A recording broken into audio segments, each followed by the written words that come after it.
Hey everyone, Flo from OFTWOLANDS here, and today we're going to talk about the Laowa Ranger full-frame cine zooms, including the new 16-30.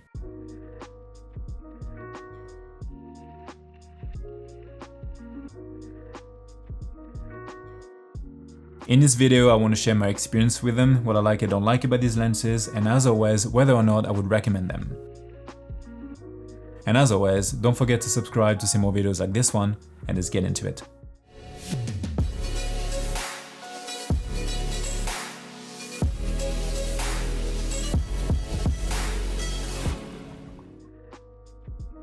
So I've worked with Laowa on multiple occasions over the past few years, and I've always loved the lenses, so I was super keen for this collab. I feel like they make very interesting lenses that set them apart from other companies. And I had used cine zooms before, but never full-frame ones. For me, cine zooms are the perfect mix between prime lenses and standard zoom lenses. And since I do a lot of documentary work, I want lenses that I can use quickly, like zooms, but also I want to be able to have that image quality and shooting experience that prime lenses give you. As always, for this test, I've filmed as much as I could in situations that would replicate the kind of work that I would do with these lenses. I used them to film landscapes, of course, but also used them to film cyclists, personal moments, and also documentary style content. And I filmed both at golden hour, but also during bright daylight. Now, disclaimer, Laowa did send me one of these to keep, but as always, these are my own opinions and I do not get to modify the content of this video. Now let's get into the lenses. So the kit consists of three lenses, the 16-30, the 28-75, and the 75-180. These lenses are T2.9 and they're all manual lenses. And as I just mentioned before, they cover full frame sensors. You can get them in both EF and PL, and I got mine in EF. These lenses are also very well made and they feel extremely sturdy. I do like their looks as well, especially the writing on the side. In terms of weight, the 28-75 and the 75-180 are 1.4 kilo, and the 16-30 is much lighter at around 850 grams. And for size, here them compared to my Canon Still zoom lenses. And on top of that, they also have a 77mm front thread. And they feature markings in both feet and meters. You can find more info on these lenses with the link in the description below, and as always, I will also list all the gear that I used. Now let's talk about the things that I like about these lenses. First is the weight and size. These lenses are much smaller and lighter than I thought they would, especially being full-frame cine zooms. The 16-35, for example, is so small and compact. And that was great because that meant that I didn't have to use a lens support, for example, which is awesome for handheld. This is also great for situations when you can't or you don't want to have a large setup. These lenses are also quite slim, which makes them very easy to transport. Next is the image. I really like the image that I was able to get from these lenses. They have more character than I thought they would, again being cine zooms. They have a good amount of flares and I really enjoy the bokeh and the overall look. In my opinion, they tend to be on the warmer side. I was also very surprised that I didn't get any vignetting when I was shooting with a 16-30 or the 28-75, even shooting open gate on a 6K full frame. That is if I didn't use a VND, and I will touch on that a bit later in this video. Then we have the shooting experience, which is extremely important to me, and these lenses were great to use. I shot multiple times with different setups, either handheld or on sticks, and every time I really enjoyed it. The focus ring and aperture rings are very smooth with the right amount of resistance, and I like that the throw isn't that long either because that meant that I could actually use them manually without a follow focus. The 28-75 and the 75-180 also have the same gear position, which makes it very easy to swap between the two. And I also used the DJI Focus Pro, and that was a great experience and a setup that I would most likely use. These lenses are also parafocal, which is always a big plus and super useful.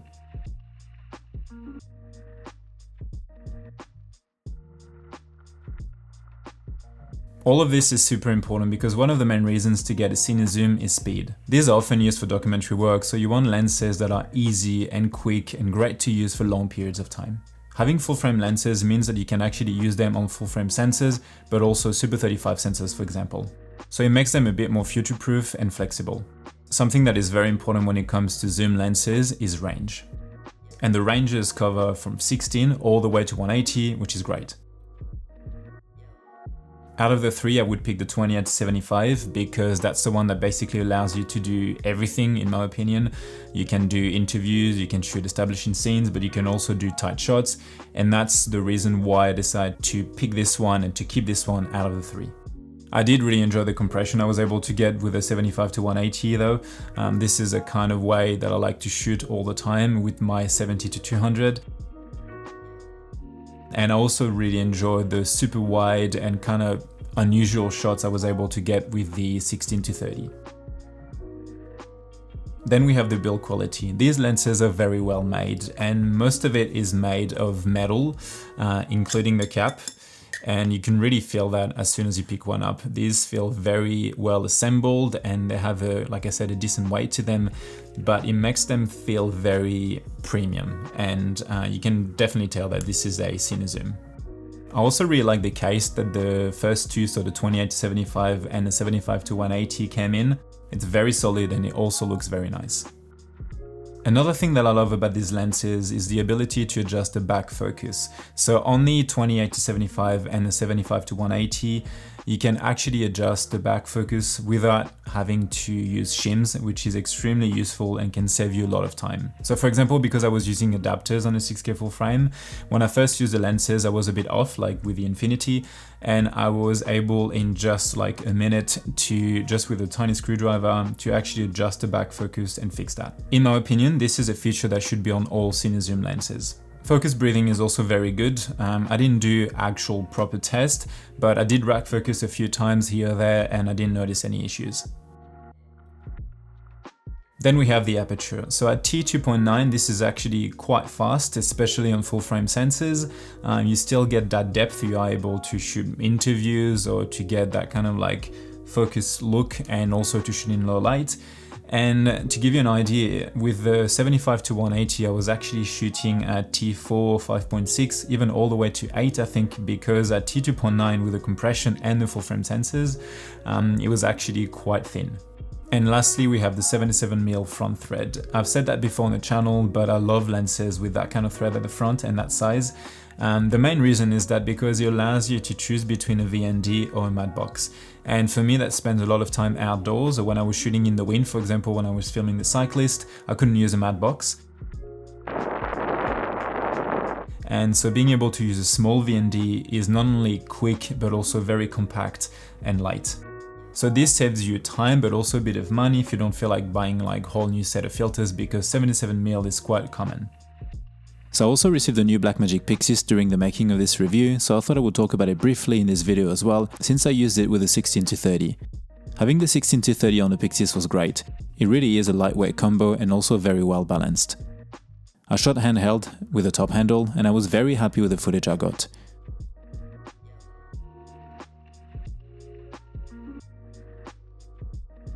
The fact that the lens is so small and the camera so modular meant that I was even able to carry the whole kit in my backpack while riding a bike. Since the lens is also so light, I didn't have to have a lens support or rods, so it kept the kit very minimal, and I even shot manually without a follow focus.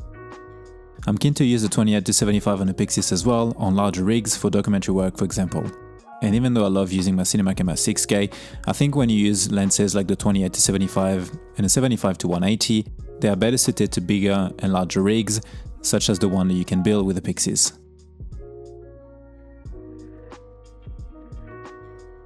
So now let's talk about the things that I don't really like about these lenses or things that could be improved. Again, I really like these lenses, but this is a review, so I want to give you my honest opinions and I want to share a few things. The first one is vignetting. So I know I just said that there was no vignetting even on a 16-30 or the 28-75, even shooting open gate on a 6K.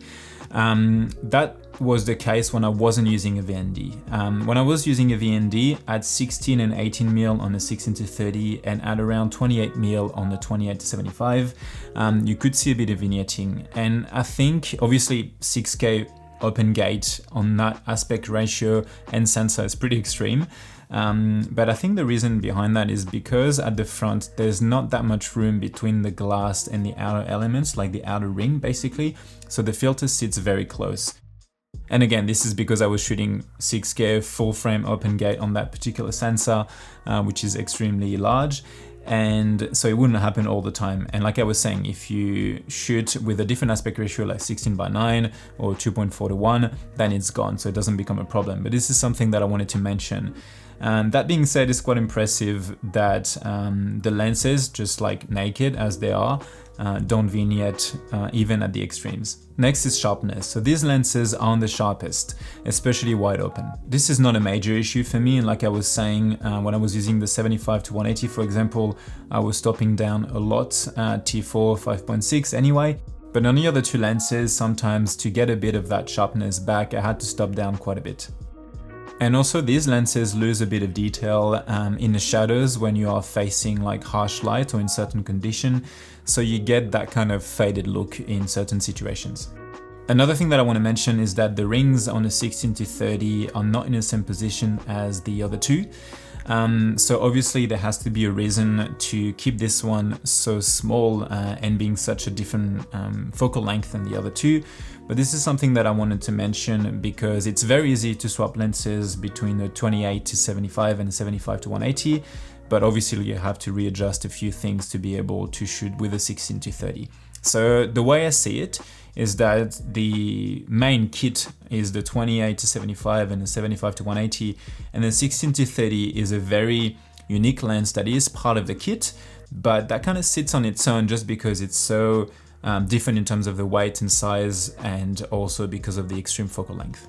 Next, I want to talk about the adjustments for the back focus. So I loved it, like I just said before, but it's not present on the 16-30. So again, it's probably due to the size and the focal length.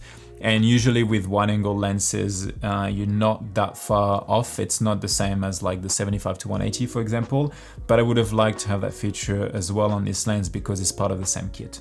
And in my case, because I use adapters with a 6K full frame that are different, I've got an Earth one, I've got a Sigma one, sometimes it can be tricky to get the infinity tack sharp like every single time across the whole range, so I will need to use the back focus or shims in the other case. There's another thing that I want to mention with the 16-30 is that the back element sticks out quite a lot when you are zooming in and out, as you can see here, and I'll get a closer shot on my prep bench.